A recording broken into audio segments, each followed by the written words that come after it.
स्वामी जी ने का प्रसंग रखा था अंतिम में, उसी प्रसंग को मैं आगे बढ़ाना चाहता हूँ। उनके कहानी का मूल उद्देश्य था, जिस परमात्मा को, जिस ईश्वर को, जिस भगवान को, जिस परम सत्ता को पाना चाहते हो, उससे मिलना चाहते हो, वो परम सत्ता, परमात्मा, ईश्वर, भगवान, देवता तुम खुद हो। यही इसका सार था। तो आए इस पर थोड़ा हम विचार करें। देवता कौन, भगवान कौन, ईश्वर कौन, इस पर थोड़ा थोड़ा हम विचार करें। ईश्वर एक शब्द है। ईश्वर शब्द में अर्थ छिपा है। हर शब्द में अर्थ होता है, हर शब्द का अर्थ होता है, किंतु हर शब्द में अर्थ छिपा होता है। ईश्वर शब्द है। ईश्वर शब्द में उस ईश्वर शब्द, ईश्वर के पर्याय का अर्थ छिपा हुआ है। ईश्वर कह रहा है, ईश्वर शब्द दो शब्दों के मेल से बना हुआ शब्द है। ई धन स्वर, ईश्वर। ई संकेत होता है। आप सब क्या कहते हैं? आदमी दूर जाता होता है अपने पास से, तब क्या कहते हैं? ओ जा रहा है, कहते हैं ना। ओ मतलब ऊ शब्द या ओ शब्द का प्रयोग करते हैं दूर के लिए। और जब नजदीक आता होता है तब क्या कहते हैं? ई आ रहा है। ई शब्द का प्रयोग किया जाता है नजदीक के लिए, और ओ शब्द या ऊ शब्द का प्रयोग किया जाता है दूर के लिए। ये संकेत का शब्द है। तो ई संकेत कर रहा है भीतर की ओर, नजदीक की ओर। और स्वर बता रहा है कि भीतर से स्वर निकालने वाला कौन है। ई संकेत कर रहा है, स्वर भीतर से स्वर निकालता है, वही ईश्वर है, कह रहा है ना। शब्द में अर्थ है ना, शब्द में ही अर्थ है, भीतर ईश्वर है। गीता में क्या कहा गया है, उपनिषद में क्या कहा गया है? ईश्वरः सर्वभूतानां तिष्ठति दशांगुलम। यही तो कहा गया है। ईश्वर सभी भूत, भूत अर्थात प्राणी, भूत के कई अर्थ होते हैं, यहाँ पर ज्यादा विस्तार नहीं करना है। भूत के 3 अर्थ होते हैं खासकर। सबसे पहला अर्थ आप सब जानते हैं, भूतकाल, वर्तमान काल, भविष्य काल और भूतकाल। 3 काल होते हैं। तो एक हो गया भूतकाल का समय, या कह सकते हैं कालखंड। और दूसरा अर्थ होता है, भूत का अर्थ होता है पंच महाभूत। 5 तत्व को भी भूत कहा जाता है, पंच महाभूत। और भूत का तीसरा अर्थ होता है प्राणी। समस्त प्राणियों को भी भूत कहा जाता है। इसलिए कहा गया है ईश्वरः सर्वभूतानां। यहाँ पर भूत का अर्थ हो गया सभी भूत। और चौथा अर्थ आप सब मान लेते हैं, भूत प्रेत नाम की एक कोई प्राणी या कुछ होता है जो कि काल्पनिक है। तो मैं कह रहा था कि शास्त्रों में भी संकेत किया गया है, ईश्वर हम सब प्राणियों के भीतर निवास करता है। ये तो हो गया ईश्वर शब्द का संकेत अर्थ।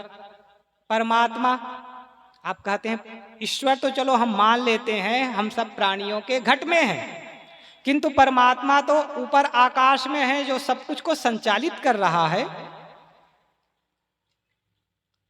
तो परमात्मा शब्द पर भी विश्लेषण कर लेते हैं। परमात्मा शब्द में भी अर्थ छिपा हुआ है। परम धन आत्मा बराबर परमात्मा। परम का अर्थ होता है श्रेष्ठ एंड श्रेष्ठ और पवित्र। सीधा सीधा कह सकते हैं श्रेष्ठ, बड़ा और पवित्र। और आत्मा, जो पवित्र आत्मा है वो परमात्मा। आप कह सकते हैं पवित्र आत्मा को हम परमात्मा कैसे माने, तो आप धीरे से और उसे समझ लें। जैसे एक आदमी है, जैसे अभी हम थोड़ी देर पहले उदाहरण सुन रहे थे रत्नाकर का, उदाहरण सुन रहे थे अंगुलीमाल का। अंगुलीमाल और रत्नाकर जब कहा जाता है तो व्याध और डाकू कहा जाता है ना, खूंखार के रूप में उसे उसका नाम लिया जाता है। और जब वाल्मीकि और अहिंसक भिक्षु कहा जाता है तो त्यागी और तपस्वी और ज्ञानी के अर्थ हमारे मन मस्तिष्क में आ जाता है ना, व्यक्ति वही है। तो एक आदमी हो जो चोरी करता है, हिंसा करता है, हत्या करता है, लूटपाट करता है, हम क्या कहते हैं? ये दुष्ट आत्मा है, दुष्ट कर्म करता है, इसलिए वो दुष्ट धन आत्मा बराबर दुष्ट आत्मा। ज्यादा दुष्टता नहीं करता है, किसी के साथ छल करता है, किसी की चोरी कर लेता है, किसी को मारपीट देता है, गाली गलौज करता है, तब हम क्या करते हैं? दुष्ट, ज्यादा दुष्टता का कर्म नहीं करता है, किंतु पाप कर्म करता है। अब हम क्या कहते हैं? ये पाप आत्मा है। आत्मा उसमें भी है, कर्म के अनुसार से उसकी कैटेगरी बनते चली जा रही है। अब उस आदमी को समझाया गया, अरे पाप कर्म करोगे तो पाप कर्म का फल तुम्हें ही मिलेगा। कबीर कमाई आपनी निष्फल कभी न जाए, बोया पेड़ बबूल का आम कहाँ से खाए, तुम्हें ही फल मिलेगा। वो आदमी समझा, मैं इतना गलत कर्म कर रहा हूं, उसका फल मुझे ही देना पड़ेगा। मैं किसी को मारता हूं, यदि मुझे मारेगा तो कैसे लगेगा? एक घटना याद आ गई। एक आदमी रोड के किनारे मांस का दुकान चलाता था, बकरी मुर्गे काटता था और बेचता था। संयोग की बात, एक दिन वो मुर्गी मारने के लिए पकड़ा हुआ था काटने के लिए, और धारदार औजार से, कहना चाहिए काटने के लिए उठाया हुआ था और काट रहा था। काटते काटते मुर्गी के साथ उसकी एक उंगली भी कट गई। जैसे उसकी उंगली कटी, वो आदमी उंगली पकड़, हाथ पकड़ के तनतनाते हुए भाग रहा है, यहां वहां चिल्ला रहा है, पुकार रहा है।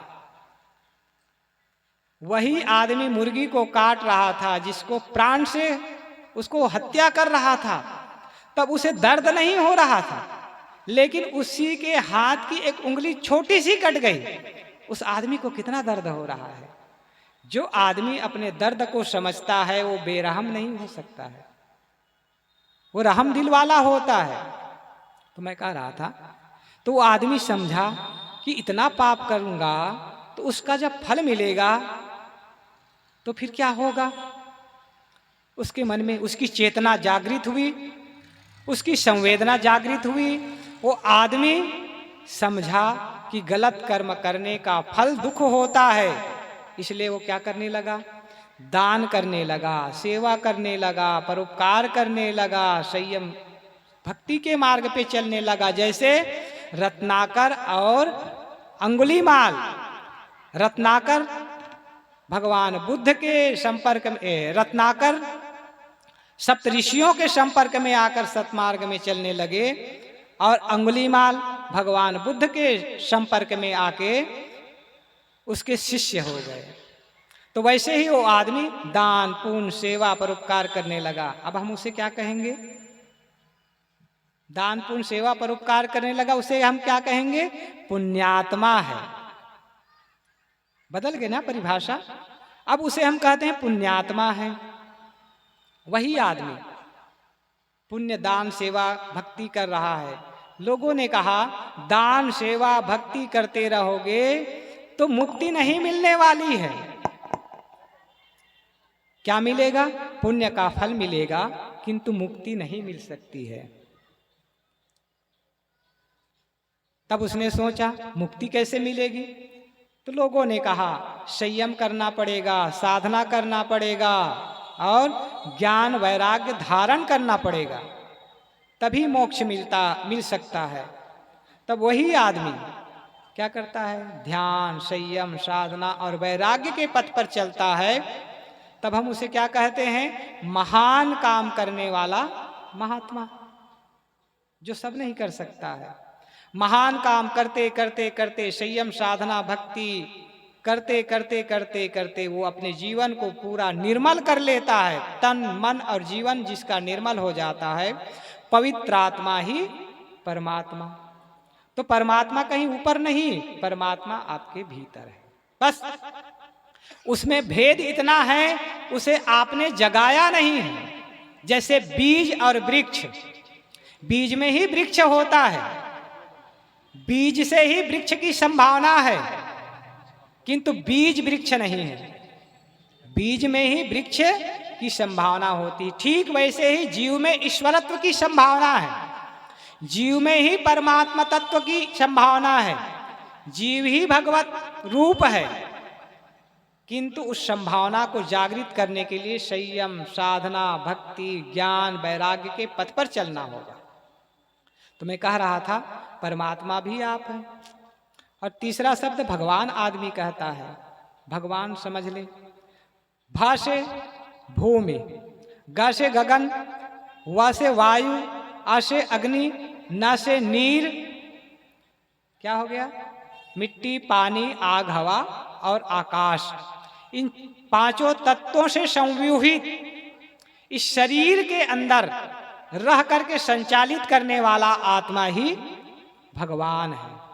तो भगवान, ईश्वर, देवी, देवता, परमात्मा कहीं बाहर नहीं है जो हमें मिलने वाला है, आपके भीतर ही ईश्वर, देवी, देवता और परमात्मा है।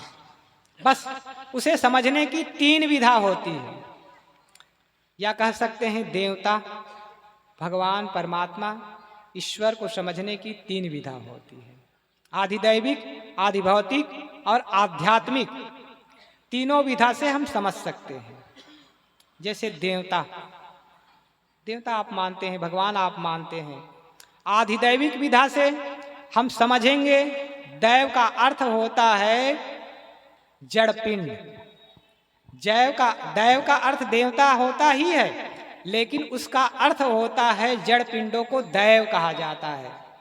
जैसे आंधी आ जाती है, ज्यादा वर्षा हो जाती है, बाढ़ आ जाती है, भूकंप आ जाता है, इसे हम क्या कहते हैं, दैवी प्रकोप। आप सब कहते हैं ना, और टीवी में भी समाचार में बोला जाता है दैवी प्रकोप। दैवी प्रकोप का मतलब होता है जड़ प्राकृतिक शक्तियों के प्रकोप के द्वारा प्रकोप जो होता है उसे दैवी प्रकोप कहा जाता है। ठीक वैसे ही दैवी शक्तियों को कहा जाता है ईश्वर। तो दैविक, आधिदैविक शक्ति के आधार पर हम कहते हैं प्राकृतिक शक्ति को ईश्वर कहा जाता है, प्रकृति के नियम को ईश्वर कहा जाता है, देवता कहा जाता है। दूसरी विधा है आधिभौतिक देव। आधिभौतिक, भौतिक मैंने बताया, भौतिक का मतलब होता है प्राणी। प्राणियों में देवता किसे कहा गया है, थोड़ा हम वेदों पे जाते हैं। हमारे भारतीय परंपरा में 4 देवता की कल्पना आधिभौतिक रूप में किया गया है। किसको किया गया है, मातृदेवो भव, पितृदेवो भव, आचार्य देवो भव और अतिथि देवो भव। 4 देवता की कल्पना हमारे महर्षियों ने किया है। सबसे पहले क्या कहा है, कितना टाइम हुआ है, क्या टाइम हुआ है जी, बताया नहीं ना आपने कितना टाइम हुआ था। 1 मिनट में समाप्त कर, बताना चाहिए था। पूरा करता हूँ। तो मैं कह रहा था कि हमारे महर्षियों ने 4 देवता की कल्पना किया है वेदों में। मातृदेवो भव, माता को देवता कहा गया है। पितृदेवो भव, पिता को देवता कहा गया है। आचार्य अर्थात गुरु को देवता कहा गया है और अतिथि को देवता कहा गया है। थोड़ा सा समझ ले, इन्हें देवता क्यों कहा गया है। शास्त्रों में ये परिभाषा दिया गया है देवता का, ददाति नित्यम स देवः।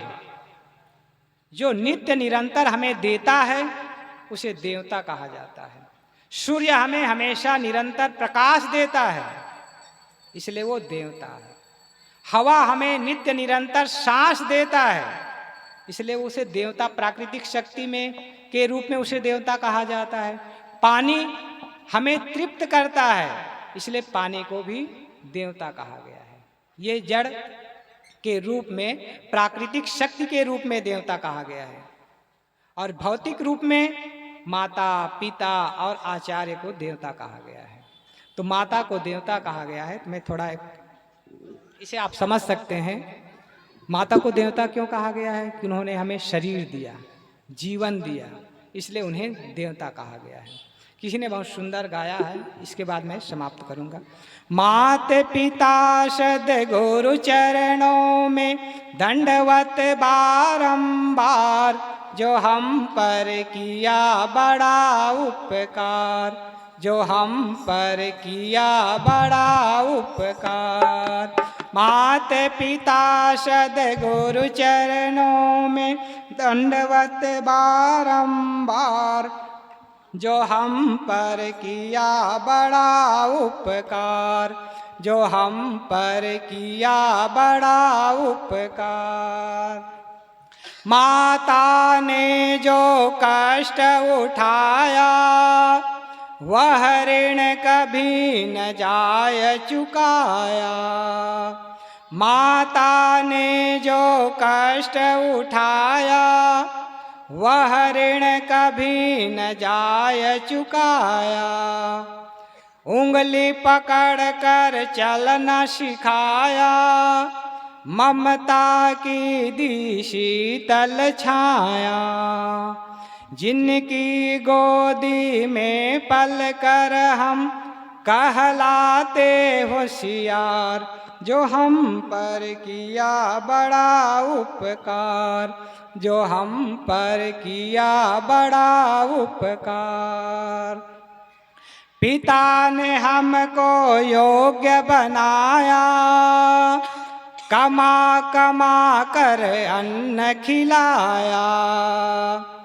पिता ने हमको योग्य बनाया, कमा कमा कर अन्न खिलाया।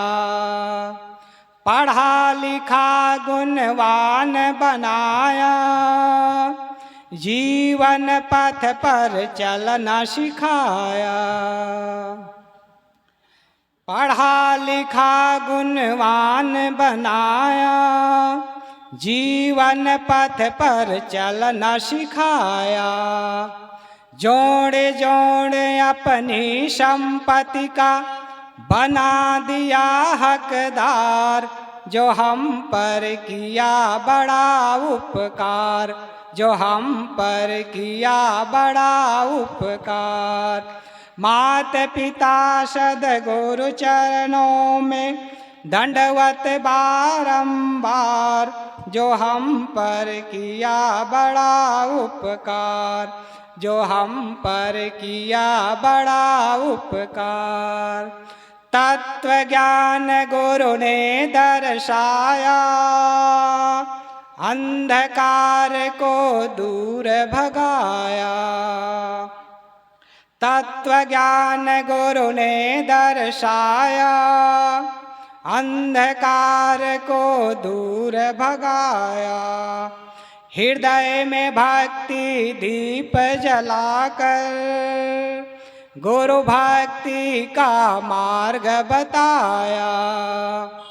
हृदय में भक्ति दीप जलाकर गुरु भक्ति का मार्ग दिखाया। बिना स्वार्थ के कृपा करे वह इतने बड़े महान, जो हम पर किया बड़ा उपकार, जो हम पर किया बड़ा उपकार। मात पिता सद्गुरु चरणों में दंडवत बारंबार, जो हम पर किया बड़ा उपकार, जो हम पर किया बड़ा उपकार। पूर्व पुण्य से नर तन पाया, संत मिलन का साज सजाया। पूर्व पुण्य से नर तन पाया, संत मिलन का साज सजाया। बल बुद्धि और विद्या देकर सब जीवों से श्रेष्ठ बनाया। बल बुद्धि और विद्या देकर सब जीवों से श्रेष्ठ बनाया। जो भी उनकी शरण में आते कर देते उद्धार। जो हम पर किया बड़ा उपकार, जो हम पर किया बड़ा उपकार। मात पिता सद्गुरु चरणों में दंडवत बारंबार। जो हम पर किया बड़ा उपकार। बोलिए सद्गुरुदेव की जय। बोलिए सद्गुरुदेव की। बड़ा ही सुंदर विचार अभी हम लोग